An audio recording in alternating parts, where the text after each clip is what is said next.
ఓం శాంతి. ఈరోజు సద్గురువారం యొక్క భోగ్ సందేశం. ప్రియమైన బాబా వద్దకు భోగ్ తీసుకుని వతనానికి చేరుకున్నాను. అందరి తరపు నుండి ప్రేమను, ప్రియ స్మృతులను బాబాకు అందచేశాను. బాబా ఇలా అన్నారు, బచ్చి చూడు, చిన్నపిల్లలు ఉన్నప్పుడు తల్లిదండ్రులు మరియు కుటుంబ సభ్యులు వారిని ఎంతో ప్రేమిస్తారు. తర్వాత తల్లిదండ్రులు అతన్ని ప్రేమతో, స్నేహంతో కొన్ని విద్యలు మరియు పాఠాలు నేర్పిస్తారు. జీవితంలో ముందుకు సాగటానికి చదువు నేర్పిస్తారు.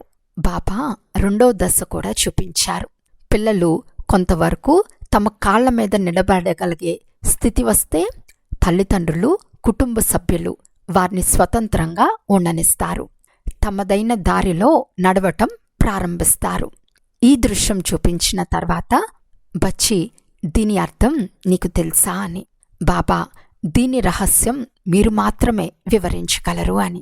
చూడు బచ్చి, ఆది సమయంలో వచ్చిన పిల్లలు, వాళ్ళకి బాబా మరియు మమ్మ ఆ పిల్లలను ఎంతో ప్రేమతో పాలన చేశారు. ముందుకు సాగటానికి అవసరమైనంత ప్రోత్సాహం ఇచ్చారు. ఇప్పుడు వాళ్ళు పెద్దయిన తర్వాత బాబా వారిని ఒక్కొక్క సేవా కేంద్రం యొక్క బాధ్యతను అప్పగించారు.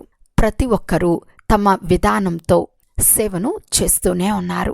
కొందరు లౌకిక జీవితంలో ఉంటూ సేవ చేస్తున్నారు. ఇప్పుడు సమయం 3వ దశలో నడుస్తోంది. ఇప్పుడు వచ్చే పిల్లలు లేదా ఇప్పటికే వచ్చి ఉన్నవారు ఈ 3 దశలను దాటవలసిందే. ఇప్పుడు సంగం యుగంలో కొద్ది సమయమే ఉంది. ఇప్పుడు వచ్చిన ఆత్మలు బాప్దాద యొక్క ప్రేమ, స్నేహంను తీసుకుని ముందుకు సాగాలి. ఇప్పుడు ఎగిరే సమయం వచ్చింది.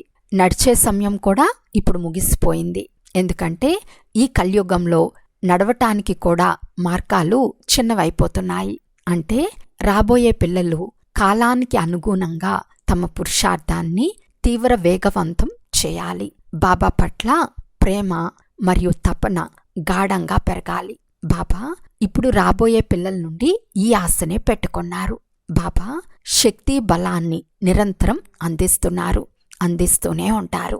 బాబా ముందు భోగ్ స్వీకరింపబడింది.